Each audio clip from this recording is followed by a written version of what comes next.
Hello, this is Nancy and welcome back to my channel. Today I'm participating in the Fairy Gnome House Challenge hosted by Living Beyond Disability. The deadline is December 17th. Anybody can join. And the only rules they have is the fairy house needs to be less than 12 by 12 by 12. You can use any material, any style, any embellishments that you want. I'm using Jenga blocks. Surprise there, right? And I'm using mine as an octagon to begin with. I didn't want to just have a four walls and that's it. So I'm just staggering them and leaving an opening for the door, and the rest is, I guess, self-explanatory. Is that the right word? Sorry.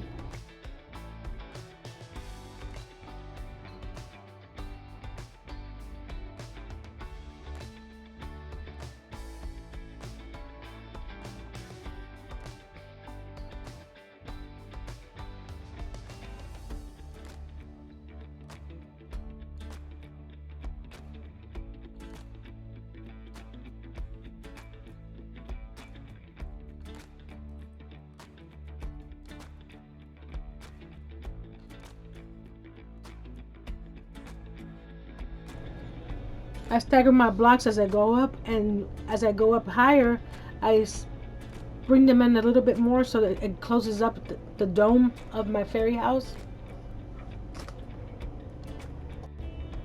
I left an opening for the door, and as the blocks hit the door frame, I'm using my cut-off saw to angle the blocks so it could fit nicely around the door.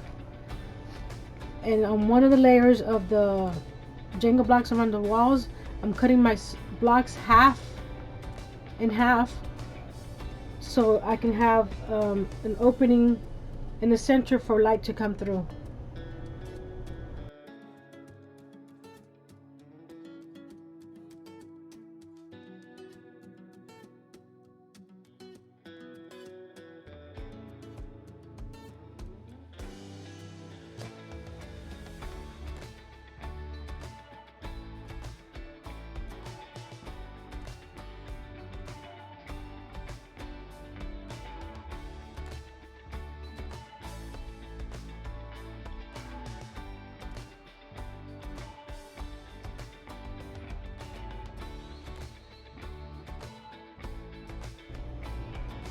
Here's the layer of the half Jenga blocks. I'm going around the perimeter of the house. And then I start again with full-size blocks on top of that.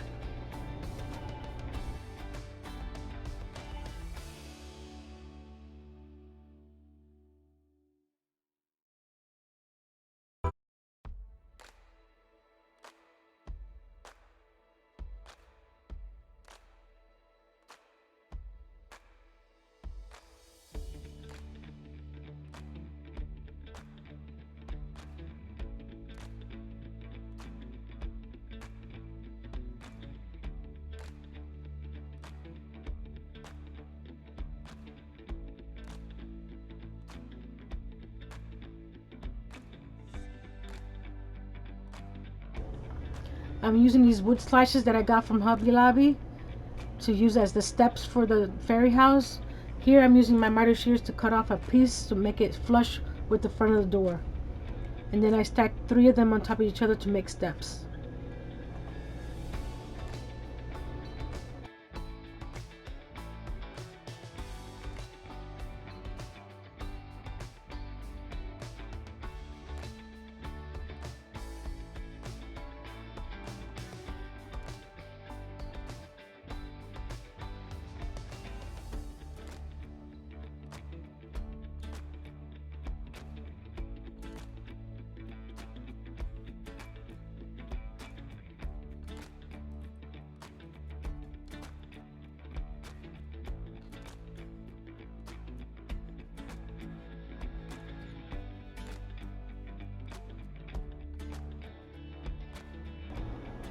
Now I'm adding some vertical pieces at the bottom of the fairy house to make it even with the steps that I made on the front.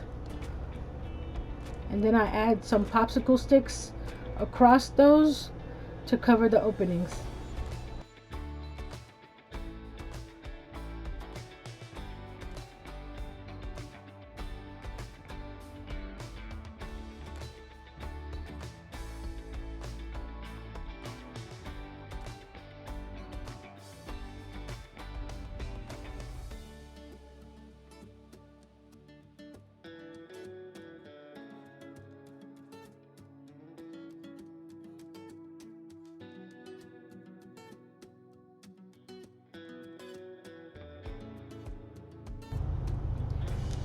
Here you can see the vertical pieces at the bottom.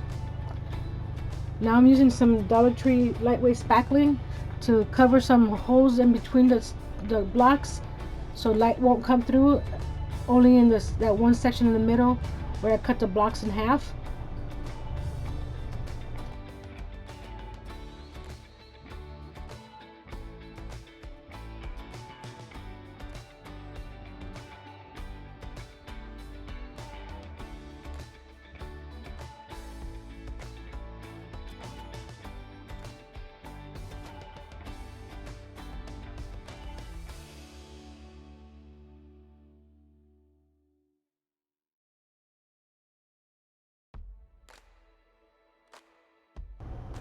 Now I'm using the Crayola air dry clay to build some mounds around the fairy house and to cover those vertical pieces at the bottom.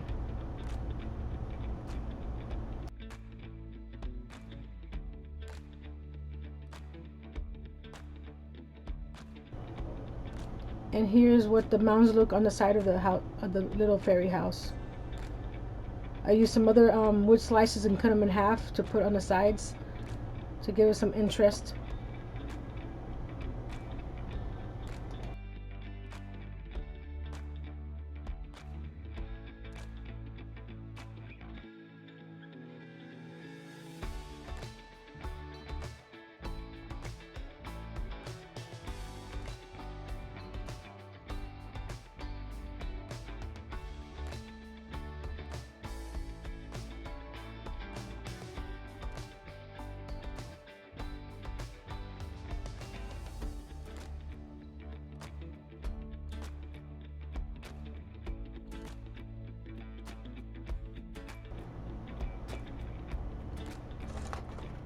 Like I said earlier, the idea for this challenge is to inspire others to create and share their creation with their friends and family.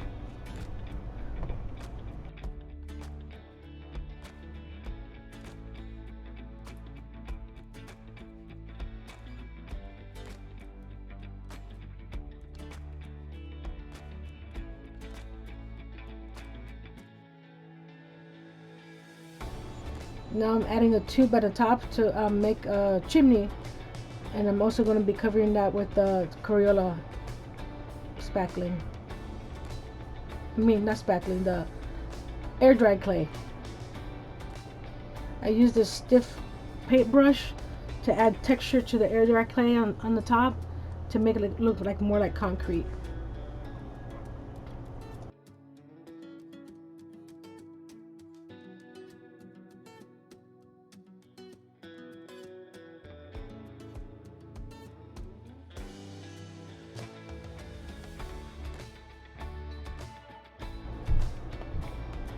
Now we add some life to this fairy house by painting it. I'm using the antique Waverly wax for the blocks.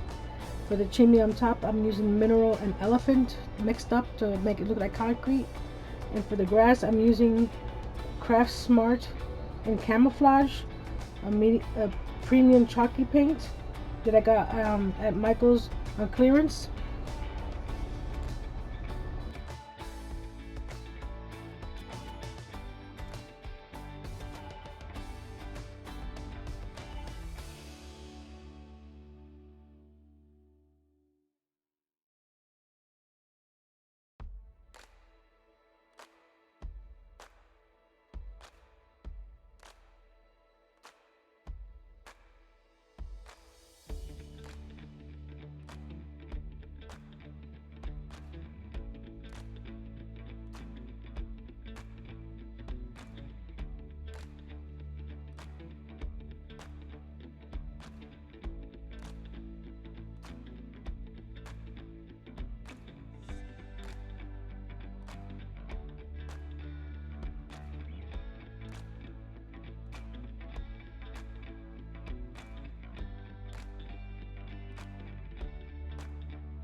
can see here, I glued the battery pack for the fairy lights on the back of the ground, and I'm going to use some moss balls from Dollar Tree to cover it up to conceal it.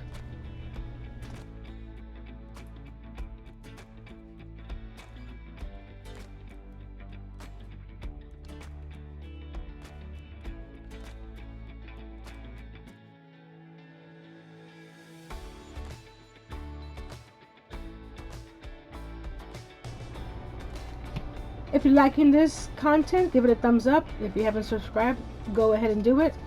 Share with your friends. Comment below, what type of fairy house would you build? Towards the end of this video, I'll be showing all the different embellishments that I added to my fairy house. Like this is a personal preference. Whatever you want to add, whatever size of fairy house you want to build, as long as it's 12 by 12 by 12, you can submit it to Living Beyond Disability. On Facebook, I'll leave their link down below. And enjoy the rest of the video.